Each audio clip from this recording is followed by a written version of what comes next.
Virtual classroom training session BISAG Gandhinagar ખાતેથી હું SD Bendale supervising instructor wireman આપ સૌનું અહીંયા હાર્દિક સ્વાગત કરું છું ને આપણે અહીંયા મને ઇન્વાઇટ કર્યું છે એ બદલ બધા જે કંઈ લાગતા વળગતા ઓથોરિટીને થેન્ક્સફુલ કહું છું ને આજે આપણનું જે ટૉપિક છે આગળ એક બે વાર પણ આપણે આવીને સારી રીતે સમજાવવાનો પ્રયત્ન કરેલો છે. આજે પણ આ મને મોકો મળ્યો છે તો હું સારી રીતે નેક બનાવવા એને પ્રયત્ન કરીશ અને મારા સિન્સિયર રિપોર્ટ કહીશ. તો આજનું મારું જે ટૉપિક મને સોંપવામાં આવ્યું છે તે IEE રૂલ્સ છે. એટલે કે જે કંઈક રૂલ્સ પાડવામાં આવે છે ઇલેક્ટ્રિકલ વર્ક્સની અંદર એના વિશે મારે રૂલ્સને જાણકારી આપવી છે, રૂલ્સ સમજાવવાના છે, રૂલ્સ વાંચવાના છે. તો આજનું મારું જે ટૉપિક છે તે છે IEE rules.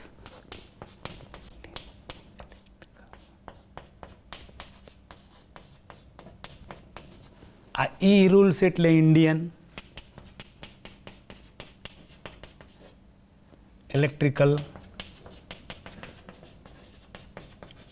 Electricity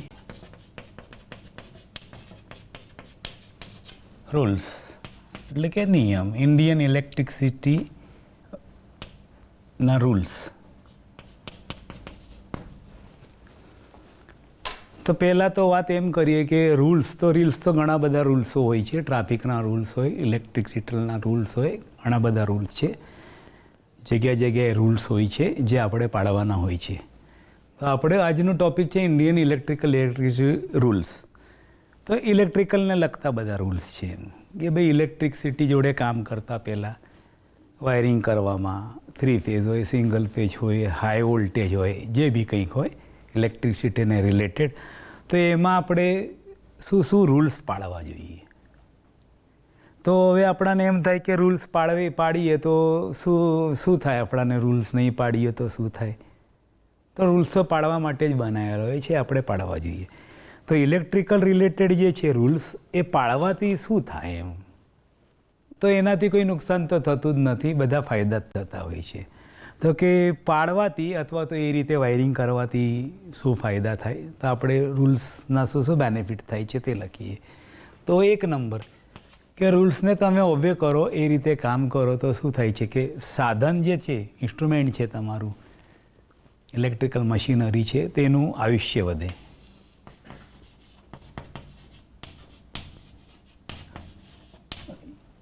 2 number મશીનરીને 2 number જે પણ કંઈ એસેસરીઝ તમે વાપરો છો ઇલેક્ટ્રિકલ નંબરને એને સારી રીતે ઇન્સ્ટોલ તમે કરી શકો અને સારી રીતે એને લાઈફ એક્સટેન્ડ કરી શકો. એટલે એ બી પાછું આયુષ્ય જ વધે છે.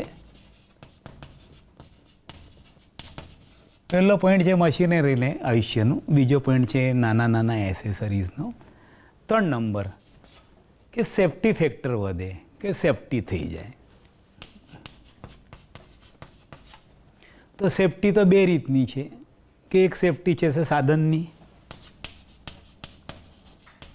અને 2 છે પોતાના લાઈફની, એટલે કે માનવજાતની, પ્રાણીજાતની.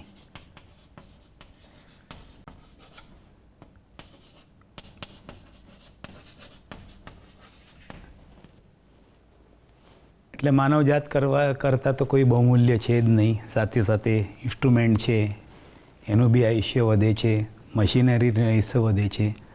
એટલે ઇન શોર્ટમાં કહેવાનો મતલબ કે રૂલ્સ પાડવાથી કોઈ બેનિફિટ નથી. ઉપરથી ક્યાંક વળી ખોટું વાયરને અડકાઈ જાય, રૂલ્સ ના પાડીએ તો શોક લાગવાનો સંભાવના રહે, મૃત્યુ થઈ શકે છે, કોઈ શરીરનો પાર્ટ ડેમેજ થઈ શકે છે, આંખને નુકસાન થઈ શકે. શોર્ટમાં મારે કહેવાનું કે રૂલ્સ પ્રમાણે આપણે કામ કરવું જોઈએ. તો આ બધું બેનિફિટ્સ થાય છે આપણને. આયુષ્યનું બી એ છે, સેફ્ટી રહે છે, સાધન સામગ્રી. તો રૂલ્સ છે તો રૂલ્સ અલગ પ્રકારના રૂલ્સ છે. ભાઈ વાયરિંગ માટેના રૂલ્સ અલગ, હાઈ વોલ્ટેજમાં કામ કરવું હોય તો એના રૂલ્સ અલગ, લો વોલ્ટેજ પર કામ કરવાના તો હોય સિંગલ ફેઝમાંના રૂલ્સ અલગ, 3 ફેઝના રૂલ્સ અલગ. તો આજે જે છે તો આપણે સામાન્ય રૂલ્સ છે ને એના વિશે ચર્ચા કરીશું કે સામાન્ય રૂલ્સ છે જેને કોમન રૂલ્સ કહેવામાં આવે. તો આપણે કોમન રૂલ છે તો એક પહેલા નંબરનું લઈએ કે લાઇટિંગ સર્કિટના રૂલ્સ. લાઇટિંગ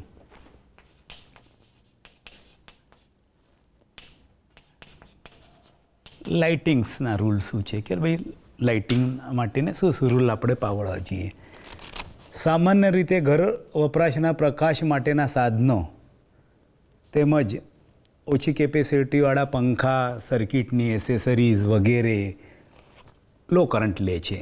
તો એના માટેના શું છે કે નાના એ આપણા રૂલ્સ છે કે ભાઈ 10 પોઈન્ટ આવે છે. લાઇટ સ્વિંગ સર્કિટની અંદર આપણા 10 પોઈન્ટ આવતા હોય તો 1000 વોટ લોડ થયા બાદ બીજા વધારાના પોઈન્ટમાં આપણે શું કરવું જોઈએ? બીજી સર્કિટ પાડવી જોઈએ. કહેવાનો મતલબ શું થાય છે કે 10 જે છે પોઈન્ટ છે 100 વોટના તમે ગણો 1000 વોટ થયા. 1000 વોટ સુધી જ તમારી એક સર્કિટ ચાલે. બીજી સર્કિટ માટે તમારે શું કરવું જોઈએ કે બીજી સર્કિટ પાડવા જોઈએ કે બીજી સર્કિટ પાડવી જોઈએ.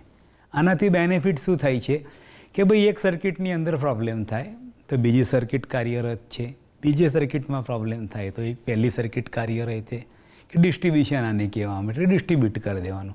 ભાઈ એક સર્કિટ આમ જાય છે અને એક સર્કિટ આમ જાય છે. આ સર્કિટમાં પ્રોબ્લેમ થયો તો આ તો કાર્યરત છે, આમાં કામ થયું તો એનો મતલબ શું થયો કે ઇન્સ્ટન્ટ એક જ સમયે સાયમન્ટેનિયસલી તમારો સપ્લાયમાં પ્રોબ્લેમ ના આવે કે બધું બંધ થઈ ગયું. આ બંધ છે તો આ ચાલુ છે, આ ચાલુ છે તો આ બંધ છે. આ રૂલ્સ આવી રીતે કહે છે. પછી બીજું એ છે કે ફ્યુઝિંગ રેટિંગ. લાઇટિંગ સર્કિટની અંદર ફ્યુઝિંગ રેટિંગ હોવું જોઈએ કે ભાઈ તમારો 10 એમ્પિયરનો કરંટ છે બધો સર્કિટનો તો તમારે 10 એમ્પિયરનો કેલ્ક્યુલેશન કરીને એ રીતે ફ્યુઝિંગ રેટિંગ પ્રમાણે ફ્યુઝના એલિમેન્ટ્સનો વાયર, ફ્યુઝની કેપેસિટી, તમારા જે કંઈક ICDP સ્વિચ હોય કે એના રેટિંગ્સ નક્કી કરવાને એ રીતે પછી ઇન્સ્ટોલેશન કરવું જોઈએ. પછી કે non current carrying metal parts એટલે કે જે સાધનો કે જેની અંદર મેટલ છે પણ એમાંથી કરંટ નથી વહેતો. તો મેટલનો મતલબ એવો નથી થતો કે કંડક્ટર કહું છું કે કંડક્ટર કે જેનામાંથી કરંટ રહે છે. Non current carrying conductor parts હું કહું છું. તો આ કઈ વસ્તુ છે? તો મોટર છે તો મોટરના વાઇન્ડિંગમાંથી તો કરંટ જાય છે એટલે મોટર જે કરંટ લે છે એ આપણો કહેવાય. તો non current carrying conductor parts એટલે શું? તો જે બોડી થઈ મોટરની એને non current carrying conductor parts કહેવાય. તો એ જે વસ્તુ છે તો દરેકમાં જ્યાં મેટલ છે ત્યાં વાઇન્ડિંગના છેડા અલગ છે, નોન મેટલ તો અલગ છે. તો નોન મેટલને શું કરવું જોઈએ? અર્થિંગ આપવું જોઈએ. તો કે અર્થિંગ અવશ્ય આપવું જોઈએ. જે વાયરિંગ કરતા હોય તો વાયરિંગ કરવાની અંદર છે તો સામાન્ય રીતે કલર કોડનો ઉપયોગ કરવો જોઈએ. કલર કોડનો ઉપયોગની અંદર જે કે ફેઝ વાયર છે એનામાં રેડ વાયરનો ઉપયોગ કરવો જોઈએ. ન્યુટ્રલ વાયર છે એની અંદર બ્લેક કલરનો વાયરનો ઉપયોગ કરવો જોઈએ. પછી અર્થિંગ છે એની એમાં ગ્રીન કલરના વાયરનો ઉપયોગ કરવો જોઈએ. સોકેટ છે, સોકેટને પછી અર્થિંગ કરવું જોઈએ. અર્થિંગ કરવું જોઈએ એટલે જે અર્થિંગ પિન છે એનામાં અર્થિંગ અવશ્ય હોવું જોઈએ. ફેઝ અને ન્યુટ્રલનો સપ્લાય હોવો જોઈએ. સ્વિચનું કંટ્રોલિંગ છે એ ફેઝ વાયરમાં જ આપવું એટલે કે લોડની સિરીઝમાં જ કરવું. પછી 3 પિન ટોપ જે છે કે ઉપર જે ભરાવટ આઉટલેટ જેને કહેવામાં આવે, આઉટલેટ જે છે એની અંદર જે મોટી પિન છે તેમાં અર્થિંગ હોવું જોઈએ. નાની 2 પિનો છે તેની અંદર ફેઝ અને ન્યુટ્રલ હોવું જોઈએ. ઘણીવાર એવું છોકરાઓને સમજાવવામાં મજા આવે છે કે આ સોકેટમાં વાત કરીએ ને તો બધા ખુશ થઈ જતા હોય છે કે સોકેટની અંદર છે ને આમ અર્થિંગની પિન જાડી હોય છે, ફેઝ ન્યુટ્રલની પિન પતલી હોય છે. જ્યારે ટોપ હોય છે એની અંદર બી 1 પિન મોટી હોય છે, 2 પિન સરખી પેરેલલી હોય છે.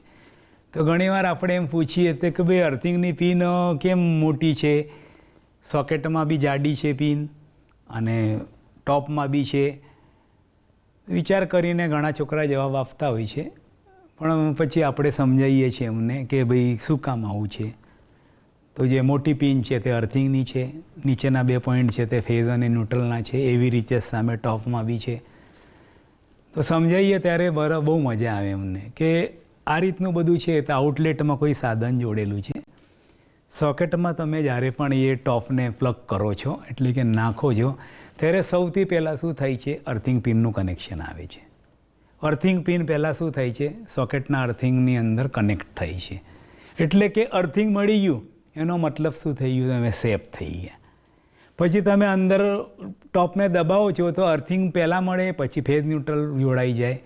જે સ્વિચ ચાલુ કરો, લોડને ઓપરેટ કરો, લોડને ચાલુ કરો, ચલો લોડ ચાલ્યો, પછી તમે સ્વિચથી લોડને બંધ કર્યો. પછી જ્યારે જે અનપ્લગ કરવાનું થાય કે જે ટોપ છે એને જ્યારે બહાર કાઢવાનું થાય તો બી એક મસ્ત એવી વસ્તુ બને છે કે ફેઝ અને ન્યુટ્રલ છે તે પહેલાં આઇસોલેટ થઈ છે અને અર્થિંગ પિન જે તે લાંબી હોવાના કારણે છે ને એ લાસ્ટમાં આઇસોલેટ થાય છે. એનો મતલબ એમ કે જ્યારે તમે પ્લગિંગ કરો છો ત્યારે સૌથી પહેલાં અર્થિંગ મળે છે અને જ્યારે ડિસપ્લગિંગ કરો છો ત્યારે સૌથી લાસ્ટમાં અર્થિંગ ડિસ્ટેચ ત્યાંથી થાય છે, ત્યાંથી નીકળે છે. એટલે કે બહુ સારી સેફટી છે કે સ્ટાર્ટિંગમાં બી સેફટી ને અપ ટુ એન્ડ સુધીમાં સેફટી. એટલે આવું બધું સમજાવતા છોકરાને બહુ મજા પડે છે. પછી છે ડોમેસ્ટિક સર્કિટ. ડોમેસ્ટિક સર્કિટની અંદર છે, ડોમેસ્ટિક સર્કિટ મીન્સ કે ડોમેસ્ટિકની અંદર ડોમેસ્ટિક સાધનો જેવા કે ગીઝર છે, ઇલેક્ટ્રિકલ ઇસ્ત્રી છે, રૂમ હીટરો છે, ફ્રીજ છે, ઘરઘંટી છે, એવા તો ઘણા બધા સાધનો છે કે જેને ડોમેસ્ટિક એપ્લાયન્સીસમાં આપણે ગણીએ છીએ.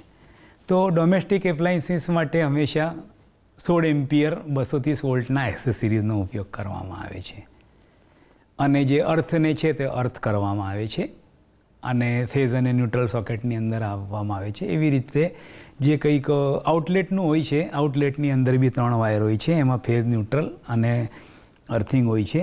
અને સામાન્ય રીતે ડોમેસ્ટિકની અંદર કલર કોડ પ્રમાણે જે હોય છે, આપણે ટોપની અંદર વાયરિંગ કરેલું કે બ્લેક વાયર છે તે ન્યુટ્રલનો, ફેઝ વાયર છે તે રેડ કલરનો અને આપણો ગ્રીન વાયર છે તે અર્થિંગનો.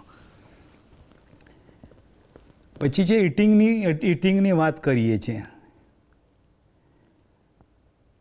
ડોમેસ્ટિક પોઈન્ટ સાથે છે તે water heater, room heater, geyser, સગડી, ઇલેક્ટ્રિક ઇસ્ત્રી વગેરેનું જોડાણ કરવા આવે છે અને અર્થિંગ અવશ્ય કરવામાં આવે છે. તો કારણ કે આ બધા સાધનો મેટલ રિલેટેડ છે. એના ઇસ્ત્રી છે, ફ્રીજ છે, એની મોટરો છે, એ બધા કેવા છે, નોન કરંટ કેરિંગ પાર્ટ છે, એટલે કે ઓપન ટાઈપનું છે. ફ્રીજનું હેન્ડલ છે તો એના બી લોખંડ છે. ક્યાંક બી ક્લેમ્પ બંધ કરવાનું હોય તો એવી ચાવીમાં બી મેટલ છે. અને ફ્રીજ છે તો મોટરમાં બી ઓપન ટાઈપનું છે. ક્યાંક વળી ક્યાંક છોકરા બોકરા અડકે એટલા માટે શું છે, એને અર્થિંગ કરવું બહુ જરૂરી છે. મિક્સ લોડ માટેની સર્કિટ. મિક્સ લોડમાં એવું છે કે મિક્સ લોડની અંદર શું છે કે એવો નિયમ છે કે તમારા ઘરની અંદર સિંગલ ફેઝ તમે ક્યાં સુધી લઈ શકો એમ. તો સિંગલ ફેઝનો સપ્લાય ક્યાં સુધી તમે લઈ શકો છો અને 3 ફેઝ ત્યારે ક્યારે લેવાનું. કે મારું સમજો કે મારું ઘર છે એમાં નાનો લોડ છે, નાનો લોડ છે તો 5 કિલોવોટ સુધીનો છે, સમજો 5 કિલોવોટનો મારો લોડ છે. તો હું 5 કિલોવોટ સુધીનો લોડ છું તો હું સિંગલ ફેઝનો સપ્લાય લઈ શકીશ અને મારા ઘરમાં મારા પ્રમાણે હું ડિસ્ટ્રીબ્યુટ કરી શકીશ એમ. તો 5 કિલોવોટ કરતાં મારો બહુ કોઈ બીજાનો બંગલો છે, બહુ મોટો છે, 2-3 ગીઝરો ચાલે છે, એસીઓ ચાલે છે, તો એ ઘરની અંદર છે તો એ ઘરની અંદર પછી સિંગલ ફેઝનો સપ્લાય ચાલશે નહીં. કેમ નહીં ચાલશે? કારણ એના જે કંઈ લોડ છે એ 5 કિલોવોટ કરતાં વધારે થાય છે. 5 કિલોવોટ કરતાં વધારે જાય છે તો તમારી ઘરની અંદર શું આવે છે, 3 ફેઝનો લોડ લેવો પડે કે કંપનીમાં અરજી કરીને 3 ફેઝના લોડની ડિમાન્ડ કરવી પડે. કારણ તમે એબોવ 5 કિલોવોટ લોડ કરતા છો. પછી 5 વોટ કરતાં વધારે લોડને ડિમાન્ડ કરીને તમારે જે કંઈ સમજો કે 10 કિલોવોટનો લોડ છે કે 8 કિલોવોટનો લોડ છે તો એ પ્રમાણે મીટર સેન્કશન થાય છે. એ પ્રમાણે વાયરોની સંખ્યા સેન્કશન થાય એટલે વાયર આપવામાં આવે. એ રીતે ફ્યુઝિંગ, કટઆઉટ વગેરે આપવાના આવે. પછી શું કરવામાં આવે કે દરેક ફેઝ પર સરખી રીતે લોડ ડિસ્ટ્રીબ્યુટ કરવામાં આવે. દાખલા તરીકે 6 કિલોવોટ છે ટોટલ, તો 2 કિલોવોટ આર ફેઝ પર, 2 કિલોવોટ વાય ફેઝ પર ને 2 કિલોવોટ આપણા બી ફેઝ પર. એવી રીતે સેમ રીતે ડિસ્ટ્રીબ્યુટ કરવામાં આવે. ડિસ્ટ્રીબ્યુશન કરવાથી શું થાય છે કે વોલ્ટેજ ફ્લક્ચ્યુએશન છે જે ડાઉન એટલે ઓછું રહે છે.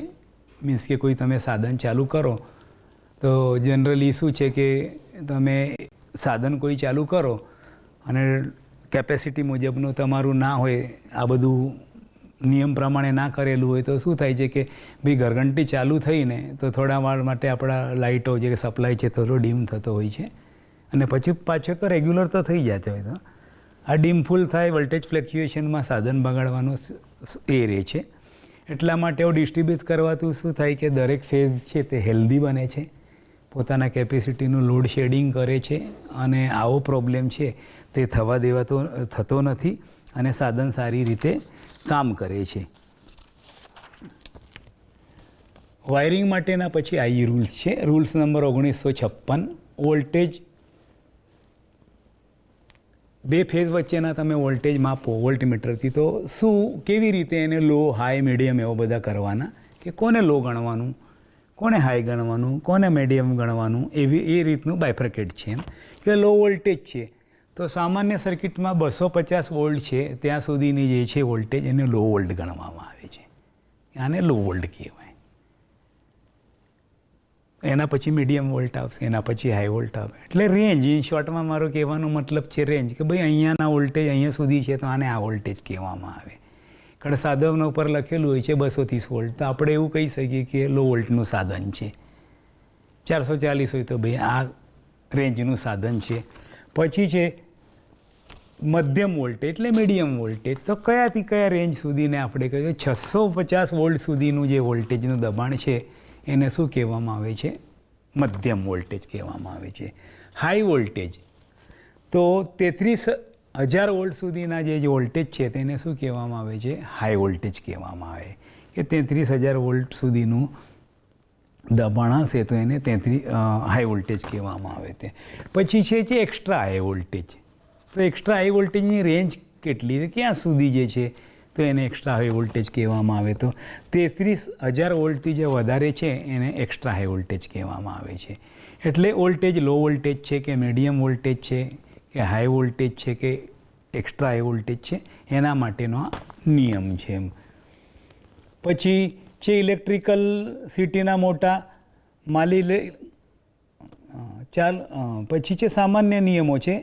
ચાલુ ઇલેક્ટ્રિક લાઇનમાં છે ઉપકરણ પર કામ કરવા માટેના સામાન્ય કયા સાધનો છે ને શું છે. તો સામાન્ય રીતે શું છે કે એવા નિયમો એવું કહે છે કે તમારે બૂટ વગેરે પહેરવા, કે ભાઈ ચાલુ લાઈને કામ કરવું હોય, ઘણીવાર કરવું પડતું હોય છે ઇમરજન્સીમાં, તો તમને શોક ના લાગે એના માટે તમારે કે સારા સોલવાળા પીવીસીના સારા સોલ છે તો એવા શૂઝ વાપરવા.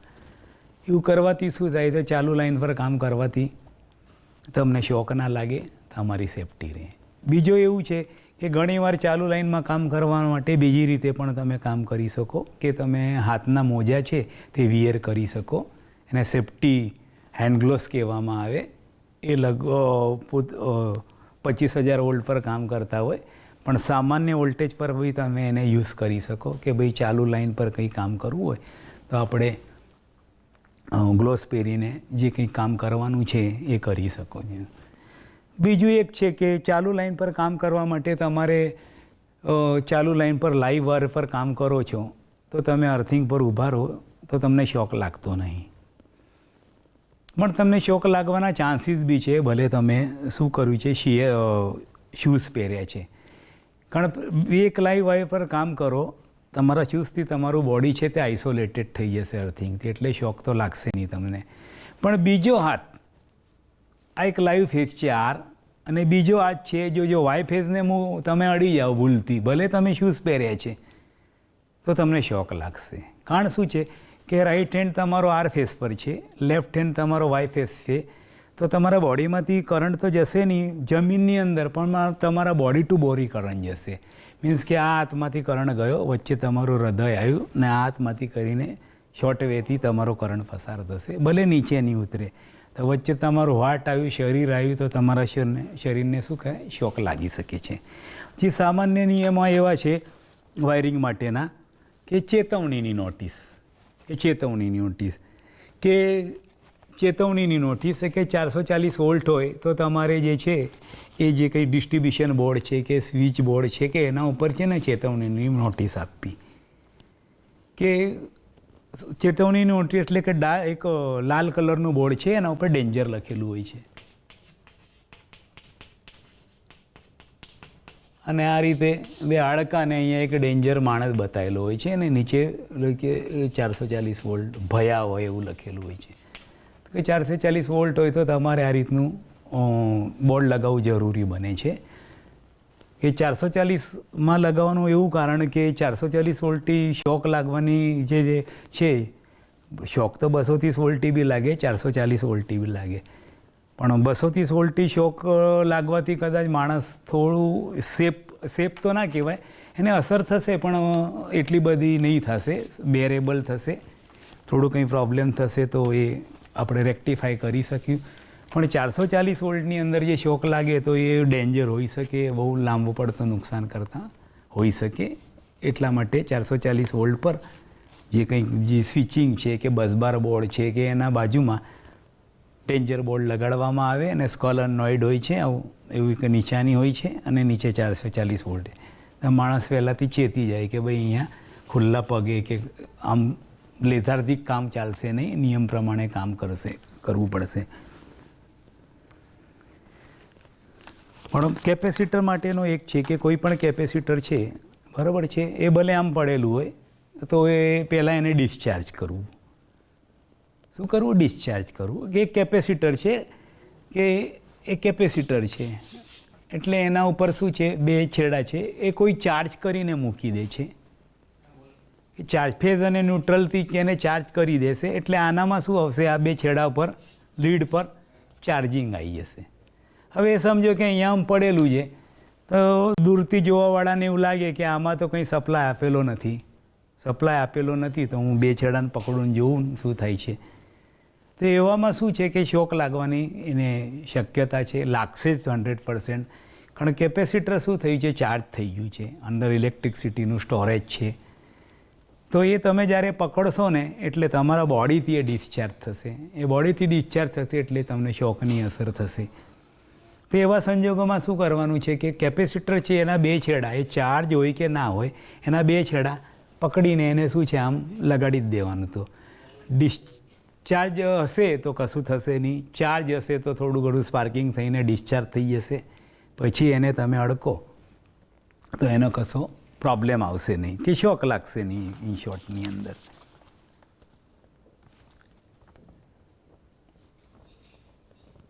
અર્થિંગ વિશેનો નિયમ. તો અર્થિંગ જે છે તો અર્થિંગ પ્લેટ અર્થિંગ કરવામાં આવે છે, પાઇપ અર્થિંગ કરવામાં આવે છે, અને હમણાં તો રેડીમેડ એવા અર્થિંગ મળે છે કે સીધું ખાડો ખોદીને લાઈફ ટાઈમ જેવા અર્થિંગો મળે છે. તો અર્થિંગ માટેના નિયમો છે કે અર્થિંગની તો સ્ટેન્ડર્ડ સાઇઝની પ્લેટ લેવી. અર્થિંગનો રેઝિસ્ટન્સ છે એ 2 થી 3 ઓહ્મ્સ વચ્ચેનો હોવો જોઈએ. વારંવાર અર્થિંગનો રેઝિસ્ટન્સ સમયાંતરે ચેક કરવો જોઈએ કે ભાઈ વધ્યો કે શું થયું, પ્રોબ્લેમ છે. કારણ અર્થિંગનો રેઝિસ્ટન્સ એવી વસ્તુ છે કે વાતાવરણ પ્રમાણે હંમેશા શું છે, બદલાતી હોય છે. ગરમીની સિઝન હોય તો ડ્રાયનેસ આવે છે જમીનમાં ને એમાં, એના કારણે ડ્રાયનેસના કારણે શું છે, અર્થિંગનો રેઝિસ્ટન્સમાં ફેરફાર થાય છે. અર્થિંગનો રેઝિસ્ટન્સ ઇન્ક્રીઝ થાય છે, ડિક્રીઝ ના થાય ડ્રાય મોસમમાં. તો ઇન્ક્રીઝ થવાના લીધે રેઝિસ્ટન્સ વધે છે. એનાથી કે જે અર્થફોલ્ડ કરંટ છે તે પ્રોપરલી જે કંઈક જમીનમાં ઉતરવું જોઈએ તે ઉતરતો નથી, અને એના લીધે છે ને પેરેલલી તમે કંઈક અડકો તો તમને શોક લાગી શકે છે. એટલે અર્થિંગનો રેઝિસ્ટન્સ 2 થી 3 વચ્ચે રાખવો જોઈએ. પછી બીજું એવું છે કે રૂલ્સ પ્રમાણે અર્થિંગ વારંવાર ચેક કરવું જોઈએ, સમયાંતરે ચેક કરવું જોઈએ. પછી અર્થિંગની અંદર તમે પાણી રેડો છો અને અર્થિંગને રિડ્યુસ કરવા પ્રયત્ન કરો છો, કોઈ કારણસર તમારું ઇન્ક્રીમેન્ટ આવી જાય રેઝિસ્ટન્સની અંદર, તો બધું કરતાં આપણાને એવું ખબર પડે છે કે બહુ ઝાઝો ફેર પડતો નથી, 2-3 ઓહ્મ્સ થવું જોઈએ, થતું નથી. તો એવા સંજોગોની અંદર શું કરવું જોઈએ, એવા સંજોગોની અંદર પેરેલલી અર્થિંગ કરવું જોઈએ કે ભાઈ એક અર્થિંગ અહીંયા કરેલું છે, બીજું એવો રીતના જ ખાડો કરીને બીજું અર્થિંગ કરવામાં આવે છે. અર્થિંગ કરીને એના આ અર્થિંગ વાયર પેરેલલી એક જગ્યાએ જંકશન પોઈન્ટ પર લાવવામાં આવે છે. એનાથી શું થાય કે 2 પેરેલલી અર્થિંગ બન્યા, અને 2 પેરેલલ અર્થિંગ થવાના બદલે શું થાય છે કે પેરેલલ સર્કિટનો ગુણધર્મ લાગુ પડે, અને પેરેલલ સર્કિટનો ગુણધર્મ લાગુ કરવાથી આપણે જાણીએ છીએ કે એક આર બરાબર એક R1 વત્તા એક R2. તો આ જે છે 5 ઓહ્મ્સ છે અર્થિંગ નંબર 1નો, E1 લખી નાખીએ. આ જે છે તો E2 લખી નાખીએ, એ બી 5 ઓહ્મ્સ છે. તો બે પેરેલલ કરવાથી શું થશે કે નિયમ પ્રમાણે શું થશે કે આને સિમ્પ્લિફાય કરીશું તો શું આવશે 2 પોઈન્ટ ટાઈમ. તો ઇફેક્ટિવ રેઝિસ્ટન્સ આપણને કેટલો મળ્યો કે 2.500. તો એવી રીતે પેરેલલી કરીએ. પહેલાં બધા એફર્ટ્સ કરી નાખ્યા, પછી પાણી નાખ્યું પાઇપમાંથી તો બી કંઈ ઇન્ક્રીમેન્ટ ના થયું, વાયર બદલ્યા તો બી ઇન્ક્રીમેન્ટ ના થયું. તો એ અર્થિંગને કશું કર્યા વગર, ખોદ્યા વગર, પ્લેટને જમીનમાંથી કાઢ્યા વગર પેરેલલી બીજું અર્થિંગ કરવાથી અર્થ રેઝિસ્ટન્સ જે આપણે ઘટાડો કરવો જોઈએ એ આપણને મળે છે. અર્થિંગનો એવો નિયમ છે કે જે મેનમાંથી તમે અર્થિંગ લઈ જાઓ તો એનો જે વાયર છે તે હંમેશા બેર ટાઈપનો હોવો જોઈએ. બેર ટાઈપ એટલે નગનો હોવો જોઈએ. કોપરનો વાયર હોવો જોઈએ. તો કોપરનો વાયર હોવો જોઈએ, બેર ટાઈપ હોવો જોઈએ. તો બેર ટાઈપ જ વાપરવાનું શું રીઝન છે? એટલે હું નિયમો બોલી બી રહ્યો છું ને નિયમો સમજાવી બી રહ્યો છું, કારણ મારે તો સમજાવવા માટે જ હું અહીંયા આવ્યો છું. બાકી ખડખડાટ આમ વાંચી બી શકું છું, પણ જ્યાં મને લાગે છે સમજાવવાનું છે ત્યાં તો સમજાવી રહ્યો છું, જ્યાં એવું લાગે છે વાંચવાનું છે ત્યાં હું વાંચી રહ્યો છું. તો અર્થિંગની અંદર બેર ટાઈપ જે છે કોપર વાયર વાપરવામાં આવે. તો એનું કારણ એવું છે કે બેર ટાઈપ વાપરવાથી શું થાય કે ઇન્સ્યુલેટેડ વાયર વાપરો. એક વાપરવાથી શું પ્રોબ્લેમ થાય અર્થિંગમાં એ સમજીએ ને એટલે આપણને એવું ખબર પડશે કે ભાઈ બેર ટાઈપ વાપરવાથી આ ફાયદો તો ચોક્કસ આપણને થાય છે, જે ઇન્સ્યુલેટેડ વાયરમાં થતો નહીં. હવે અર્થિંગની અંદર તમે ઇન્સ્યુલેટેડ મેનમાં નાખી દો. પછી હવે તમારે ઇન્સ્યુલેટેડ વાયર છે તો અંદરથી કોઈ વાર કોપર કંડક્ટર કપાઈ જાય, તમારું ઉપરનું ઇન્સ્યુલેશન તો ઇન્ટિગ્રલ છે, તો એ તમે જોઈ શકતા નથી કે ભાઈ આ વાયર કપાઈ ગયો છે. તો એ અર્થિંગ કપાઈ ગયું છે આપણાને તરત ધ્યાન પર આવતું નહીં. ધ્યાન પર આવતું નહીં તો આપણાને એમ થાય કે વાયર તો આખો છે, પણ અર્થિંગ નહીં મારવાથી પછી શું થાય, પ્રોબ્લેમ થઈ શકે છે. હવે આ જ જગ્યાએ આપણે એમ જોઈએ કે આ બેર કોપર ટાઈપ આપણે વાપરીએ, જીઆઈનો વાયર વાપરીએ બેર ટાઈપનો. તો બેર ટાઈપમાં શું છે તો વાયર જ આખો ઓપન છે. વાયર ઓપન છે તો આપણે તો નજર પડીએ તો તરત ખબર પડે કે અહીંયાથી ક્રેક થયો છે, અહીંયાથી બ્રેક થયો છે. એક ફાયદો થાય જે ઇન્સ્યુલેશન વાયરના અર્થિંગની અંદર થતો નહીં, કે દેખાતું નથી કે અંદર કંડક્ટર કપાઈ ગયો છે. બીજો એક ફાયદો એમ થાય કે બેર ટાઈપ વાયર હોય તો એક અર્થ પોઈન્ટ બની જાય છે. મને કોઈ બી જગ્યાએ એ વાયર પર મારે અર્થ ટેસ્ટ કરવો હોય તો એક વાયર લાઈવ ટેસ્ટ લેમ્પમાં આપું ને બીજો વાયર બેર ટાઈપ. એટલે સમજો કે આટલા લેન્થમાં મારો બેર વાયર છે, તો મારે અહીંયા અર્થિંગ ચેક કરવું હોય તો ભાઈ ફેઝ અને ન્યુટ્રલ વચ્ચે ટેસ્ટ લેમ તો ભાઈ અહીંયાનું અર્થિંગ ઓકે છે, અહીંયા આવ્યો તો ઓકે છે, અહીંયા આવ્યો તો ઓકે છે. એટલે ઇન્ટિગ્રલી આખા અર્થિંગને વાયર બરાબર છે કે નહીં અને ક્યાં ક્યાં પોઈન્ટ પર અર્થિંગ આવે છે એ બધું છે.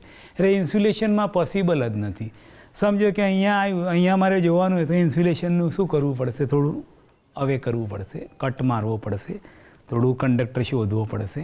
એવું કરતાં તો શું થશે કે ઘણીવાર તો એવું થશે કે કટર જોરથી વાગી જાય તો ત્યાંથી બ્રેક થઈ જાય. પછી સાંધવાથી શું થાય કે ઇલેક્ટ્રિસિટીમાં એક રૂલ્સ છે કે સાંધા એટલા વાંધા એમ, એટલે સાંધાને ઇન્ટિગ્રલ હોય બરાબર છે. પછી